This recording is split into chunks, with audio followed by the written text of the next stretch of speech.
आइए बात करते हैं टिकटों को लेकर भाजपा के मंथन की। तो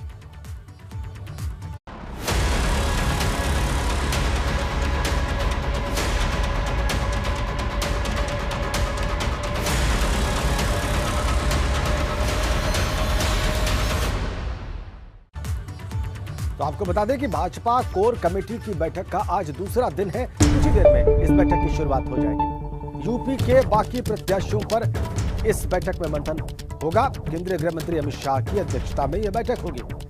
जेपी नड्डा राष्ट्रीय अध्यक्ष, मुख्यमंत्री योगी आदित्यनाथ और कोर ग्रुप के जो अन्य नेता हैं वो तमाम लोग इस मीटिंग में मौजूद रहे। चौथे पांचवें चरण के जो चुनाव होने हैं उसके लिए प्रत्याशियों के नामों पर मंथन होगा। उनकी लिस्ट को बहुत मुमकिन है कि फाइनल किया जाए। और आइए और ज्यादा जानकारी हासिल करते हैं अविनाश से। अविनाश शाह इस बैठक पर नजर बनाए हुए हैं और इस वक्त हमारे साथ सीधा कनेक्ट है दिल्ली से। अविनाश शाह, ये बैठक का क्या शुरू हो गई है या अभी शुरू होनी है? और कोर ग्रुप के जो भी सदस्य हैं उनमें से कुछ के नाम मैंने बताए हैं, उनमें से अगर कोई नाम छूट गया हो तो हमारे दर्शकों को जरूर बताएं। और मंथन किस विषय पर होगा, कितनी देर होगा? देखिए राजेंद्र, अगर बात करें तो बैठक अभी शुरू होने में थोड़ा वक्त है, क्योंकि गृह मंत्री अमित शाह अभी बीजेपी के मुख्यालय में नहीं पहुंचे हैं। अगर उत्तर प्रदेश से बात करें तो उत्तर प्रदेश से मुख्यमंत्री योगी आदित्यनाथ, दोनों डिप्टी सीएम केशव प्रसाद मौर्य, दिनेश शर्मा, इसके अलावा प्रदेश अध्यक्ष स्वतंत्र देव सिंह और संगठन महामंत्री सुनील बंसल, ये लोग कोर ग्रुप की बैठक में शामिल हैं और ये सभी लोग बीजेपी के मुख्यालय पहुंच चुके हैं। बीजेपी मुख्यालय में अगर बात करें तो राष्ट्रीय अध्यक्ष जेपी नड्डा भी आ चुके हैं और राष्ट्रीय संगठन महामंत्री बीएल संतोष भी आ चुके हैं। इंतजार हो रहा है गृह मंत्री अमित शाह के पहुंचने का। जैसे ही वो पहुंचेंगे ये बैठक की शुरुआत हो जाएगी। अभी तक अगर भारतीय जनता पार्टी की बात करें तो कुल 195 उम्मीदवारों के नामों की घोषणा की है, जिसमें अगर बात करें तो पहले, दूसरे, तीसरे और चौथे फेज के उम्मीदवार हैं। वहीं अगर बात करें तो लखनऊ ऐसा जिला है जहां की अभी तमाम सारी सीटों पर उम्मीदवारों के नाम की घोषणा नहीं की गई है। उसको लेकर के भी यहां चर्चा की जा रही है कि किस तरीके से लखनऊ में किसको किसको टिकट बांटा जाए, क्योंकि लखनऊ की जो अगर कैंट की सीट की बात करें तो वहां कई दावेदार हैं। खुद रीता बगुड़ा जोशी अपने पुत्र के टिकट के लिए मांग करिए, उन्होंने यहां तक कह दिया है कि अगर उनके पुत्र को टिकट मिलता है तो अपनी सांसदी से इस्तीफा दे देंगी।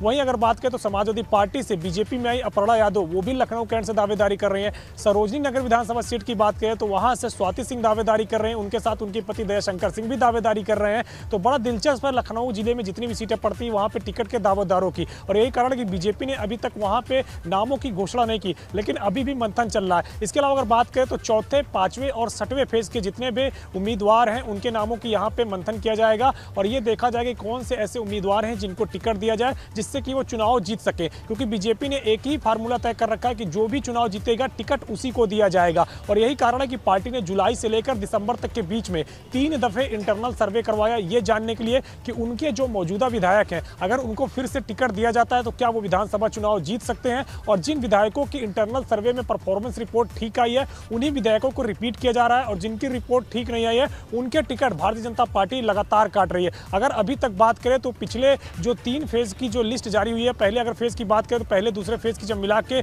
107 उम्मीदवारों की लिस्ट जारी हुई थी तो उसमें से 20 विधायकों के टिकट काटे गए थे। वहीं तीसरे फेज की जब लिस्ट जारी हुई तो 6 विधायकों के टिकट काटे गए थे। तो वहीं आज 5वें, 6वें और 7वें फेज के जब उम्मीदवारों की चर्चा होगी तो जो बीजेपी का इंटरनल सर्वे आया है उसमें जिन विधायकों की परफॉर्मेंस बेहद खराब है उनके टिकट काटे जाएंगे, बाकी अन्य नामों पर मंथन किया जाएगा। कल केंद्रीय चुनाव समिति की बैठक होगी जिसमें प्रधानमंत्री नरेंद्र मोदी, रक्षा मंत्री राजनाथ सिंह और इसके अलावा अगर बात करें तो केंद्रीय सड़क परिवहन मंत्री नितिन गडकरी भी शामिल होंगे। और फिर उसके बाद जिन नामों पर बीते कल और आज चर्चा होगी उस पर अंतिम मोहर लगाया जाएगा और फिर बाद में नामों की घोषणा की जाएगी।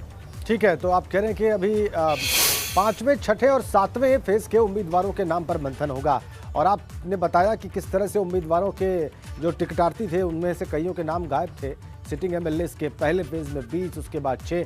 तो जाहिर सी बात है ये जो फेजेस के उम्मीदवार तय करने की बात है अविनाश, इस पर मंथन जो है थोड़ा सा अपने आप में चुनौतीपूर्ण होगा। बहुत बहुत धन्यवाद आपका अविनाश इन तमाम जानकारियों